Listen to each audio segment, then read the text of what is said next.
की जीत हमारी है। मोदी जी को जय श्री राम। आदरणीय प्रधानमंत्री जी का स्वागत हुआ है। हरियाणा विधानसभा चुनाव के नतीजे बेहद चौंकाने वाले रहे। कांग्रेस की जीत तय मानकर चल रहे पार्टी नेता और कार्यकर्ता नतीजे देखकर स्तब्ध रह गए। हरियाणा में लगातार तीसरी बार जीतकर बीजेपी की सरकार बनने जा रही है।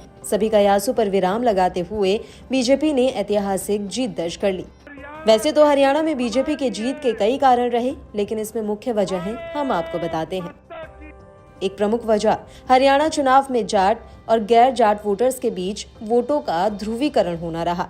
बीजेपी अपनी इस रणनीति में सफल रही कि कांग्रेस के जाट, दलित और मुस्लिम वोटों के ध्रुवीकरण को रोका जाए और साथ ही बीजेपी के पक्ष में ओबीसी, पंजाबी और गैर जाटव दलित वोटों का ध्रुवीकरण कराने में सफल रही। आदरणीय प्रधानमंत्री जी का स्वागत हुआ है। बीजेपी हरियाणा चुनाव को लगातार जाट बनाम गैर जाट बनाने में जुटी थी, जिसमें उसको सफलता मिली। एक दूसरा कारण हरियाणा में चुनावी परिणाम के पीछे कांग्रेस का अति आत्मविश्वास और अंदरूनी कलह एक बड़ा कारण रहा। सूबे में कांग्रेस 3 धड़ों में बटा दिखा। राज्य के नेता भूपेंद्र सिंह हुड्डा, कुमारी शैलजा और रणदीप सिंह सुरजेवाला का खेमा अलग अलग नजर आया। तीसरी वजह हरियाणा में अनुसूचित जाति दलित समाज के वोटर्स की कुल आबादी लगभग 22.50% है। राजनीतिक विश्लेषकों ने इसे कांग्रेस के खाते में जाता हुआ दिखाया, लेकिन कुमारी शैलजा की नाराजगी की खबरों के बीच वोट इसके बिल्कुल उलट पड़ा। इस कुल 22.50% में से महज 8% वोट हरिजन, रैगर, जाटव, रविदासी का है और इनका वोट बीजेपी, कांग्रेस, इनेलो, बसपा, जजपा जैसी सभी दलों को पड़ा। चौथी वजह अनुसूचित जाति का वोट 14% है, जिनको हरियाणा की बीजेपी सरकार ने डीएससी या वंचित अनुसूचित जाति का नाम दिया था। इनका अधिकतर वोट बीजेपी को मिला। चुनाव परिणाम देखकर प्रतीत होता है कि डीएससी समाज का वोट बीजेपी को ही मिला है। इसके लिए मध्य चुनाव में डीएससी समाज के मंचों से ऐलान कर अभियान चलाकर बीजेपी के पक्ष में वोट देने की अपील की गई। दूसरी तरफ राहुल गांधी के अमेरिका में दिए गए बयान को बीजेपी ने दलित और आरक्षण विरोधी बताकर अपने मकसद में सफलता हासिल की।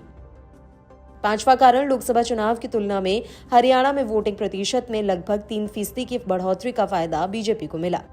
हरियाणा के 2024 विधानसभा चुनाव में 67.90% वोटिंग हुई, जो लगभग 2019 विधानसभा चुनाव के 67.94% के बराबर ही रही। 2024 लोकसभा चुनाव में वोट प्रतिशत 64.8% रहा। इससे विधानसभा चुनाव में 3.1% अधिक वोटिंग प्रतिशत रही। माना जा रहा है कि इन 3.1% मतदाताओं में अधिकांश मतदाता बीजेपी के समर्थक थे, जिन्होंने लोकसभा में किसी कारण से वोट नहीं डाला था। छठे कारण के तौर पर माना जा रहा है कि हरियाणा के वोटर्स में एक बड़ा साइलेंट वर्ग था, जो कांग्रेस और खासकर भूपेंद्र हुड्डा की वापसी नहीं चाहता था। बीजेपी ने हुड्डा सरकार के दिनों की याद दिलाकर ऐसे साइलेंट और फ्लोटिंग वोटर्स को रिझाने में सफलता हासिल की।